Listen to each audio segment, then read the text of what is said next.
Abu Simbel, a miracle by all means. It's a great temple of Simbel.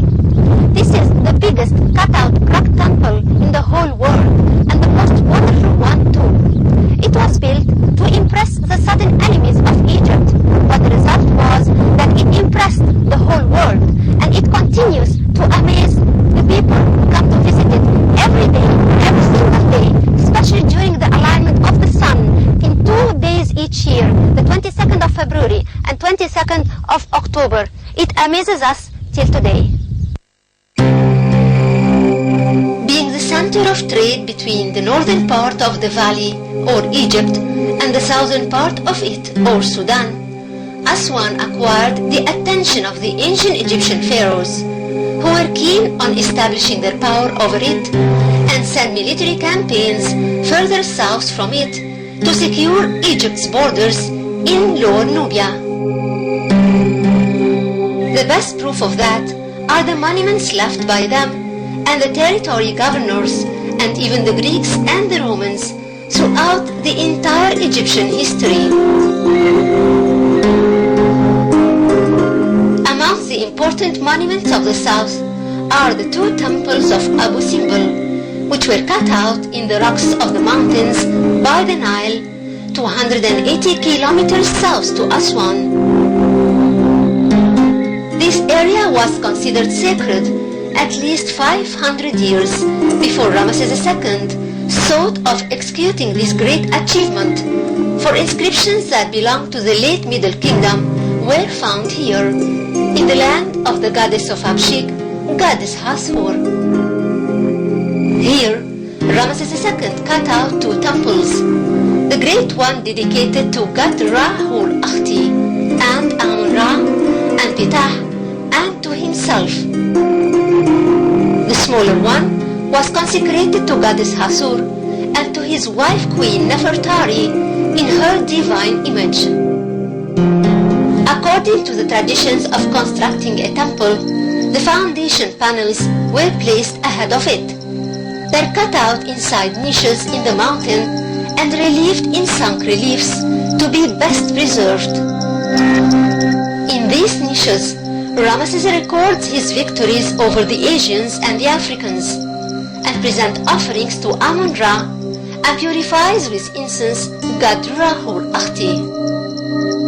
The front open court of the temple was surrounded from the north and the south with walls built of mud bricks. The northern wall separates between it and the small temple, where a sandy valley exists. Both temples were cut out at the front of 2 slopy sandstone hills reaching the Nile bank. In 1917, Belzoni discovered the temples to be totally submerged under the sand, except for the head of one of the 4 statues of King Ramesses II. Lepsus, then Mariette, and finally Parasenti cleared them out in 1910 and built high walls above the hill in which the temples were cut out to protect them from the flowage of sand. Parasenti has also covered the descending way to the Nile with rocks and built steps leading to the open court. When the construction of the high dam started in 1960, the water level behind it was expected to rise over 133 meters above sea level. The great temple of Abu Simbel was just 124 meters higher, and the small one 120 meters only. Submersion under the Nile water was inevitable. In 1964, the UNESCO began a rescue mission that seemed impossible. Its plan was dismantling the stones of the temples in the most accurate way and reconstructing them in a new higher location. The challenge was the preservation not only of the natural rock-cut image of both temples, but also of the miraculous engineering phenomena of the sun alignment over the statues inside the sanctuary of the Great Temple that happens only twice a year, in the 20th of February and the 20th of October. The new location of the temples was chosen 65 meters higher and directed 180 degrees northwest of the original location. That difference shifted the days to 2 later days. This massive work ended in just 4 years in 1968 and costed 16 million Egyptian pounds, of which Egypt paid the third, the United States the third, and 50 European countries the last third. The first pharaoh who started restorations here was King Seti II. He restored the first statue on the left of the entrance, which showed signs of damage. Just like all pharaohs, King Ramses II wanted to commemorate his name with the gods. And indeed, by his great constructional achievements, represented best in Abu Simbel temples, he'll be remembered with glory forever.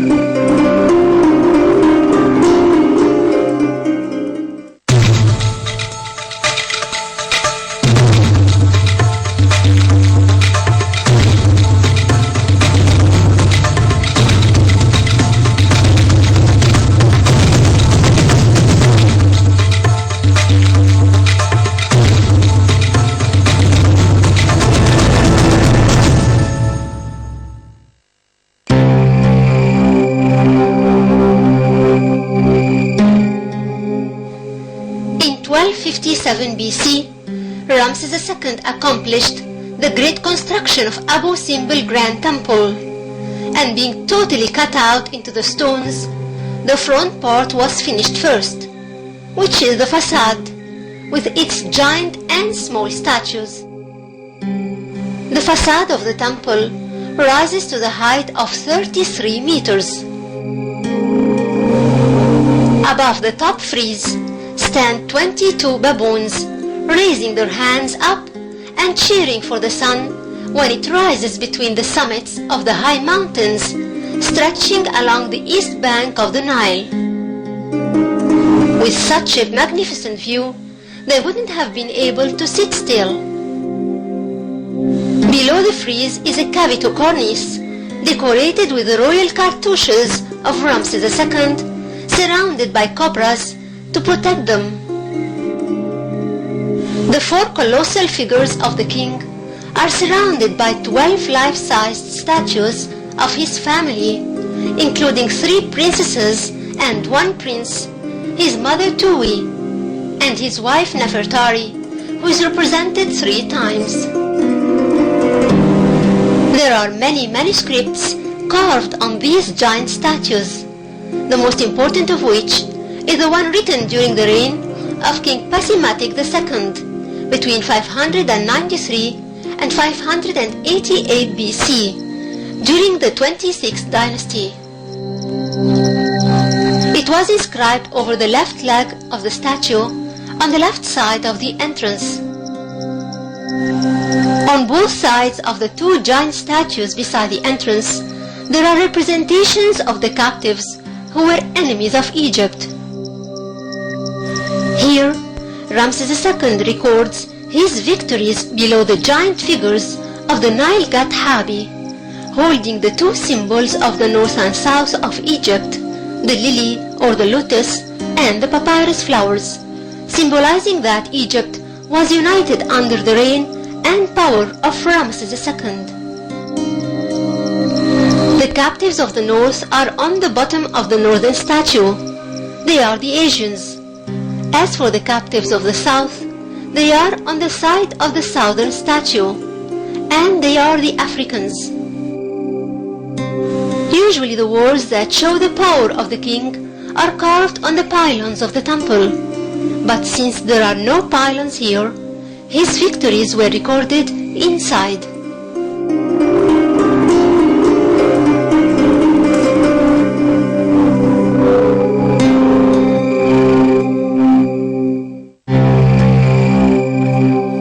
Passing through the giant gate of Abu Simbel, we find ourselves in the giant hypostyle hall. The height of the hall is 8 meters and its length is 18 meters, and breadth is 16 meters. The inscriptions here say that the right half of the temple is dedicated to God Ra-Hur-Akhti, or Horus of the horizon, and the left half to God Amun-Ra, the sun god. The whole is divided into two halves. In the middle are 2 rows of pillars, 4 on each side. These are Osiris statues, when the king stands in a mummified position, imitating God Osiris, wearing the double crown on the right side and the white north crown on the left. The impact which these statues leave on the beholder, being that giant in a relatively small space, is quite massive, for they are artistically highly estimated concerning their design and their execution.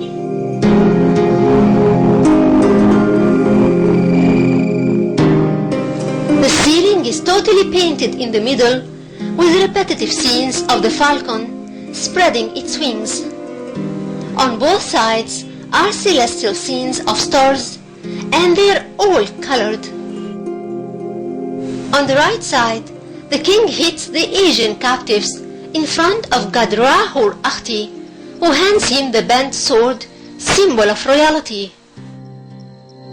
Below the scene are 9 of his daughters carrying sistrums.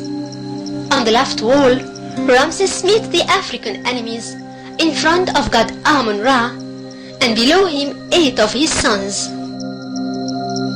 There are almost 1,100 scenes picturing the daring war of the king fighting in Kadesh War, the most significant of which is him in the 5th year of his reign fighting the king of the Hittites, Hattusili, who tried to trap him, but Ramses' alertness and super bravery replaced defeat into rapid victory, the victory which Ramses recorded on the walls of all his temples across the country and was extremely proud of until the last day of his life.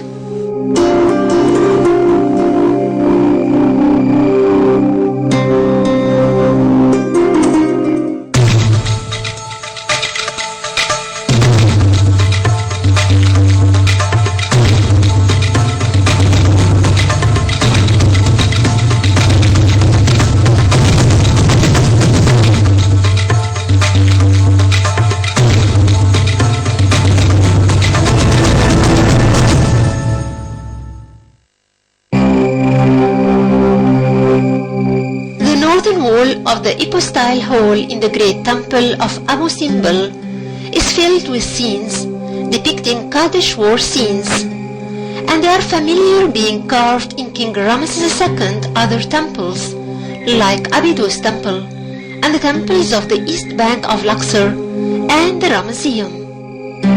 That's where there was enough space to relieve more details about the enemy's defeat. There we see the Orontes River filled with the Hittites' dead bodies and the chaotic state of the enemies who were desperately trying to come out of the river and flee the scene with the help of their fellows. In Abu Simbel, the space is so small compared to other temples, taking into consideration that it's cut out in the rocks and there are no outer walls, leaving a limited space on the interior walls for recordings.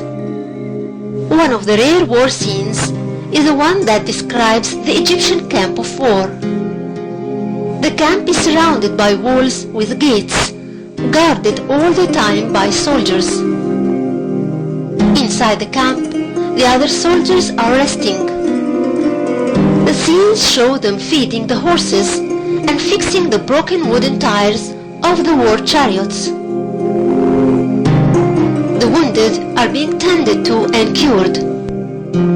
The scene can't be completed without showing the temple where everyone prayed for Ammon to have his blessings.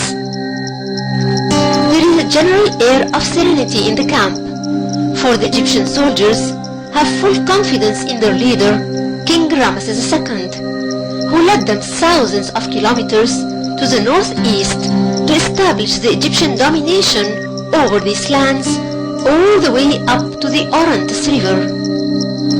Their sense of nationalism has been planted deep into their souls since the dawn of history, and securing the Egyptian borders from all the directions was the key to their people's life in peace and the reassuring of the mighty state and power of Egypt in the old world. The sanctuary is the most important and sacred chamber in any temple in Egypt. Since the temple itself is considered the house of God on earth, then there must be a private chamber dedicated just for him and considered the focal point of the building is of the holies or the sanctuary. Abu Simbel Temple enjoys a sanctuary that was unique in its contents. In fact, they are the contents of that sanctuary which share the most in the famosity of Abu Simbel Temple. In the middle of the room, there is the remaining of the altar that was cut out in the rocks of the mountain, just like the rest of the temple. The altar was made for the rest of the sacred bark. Behind it are 4 big statues of 3 seated gods and the king. The gods are God Amon, God Rahur-Akhti, God Betah, and King Ramses II himself in his divine entity.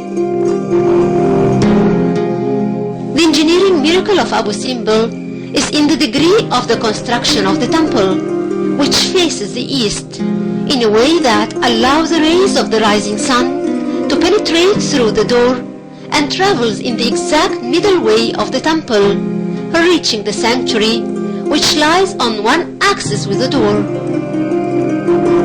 But that's not all. The rays start shining on the faces of the gods one after one, from right to left, starting with Rahur-Akhti and ending with Betah in the dark.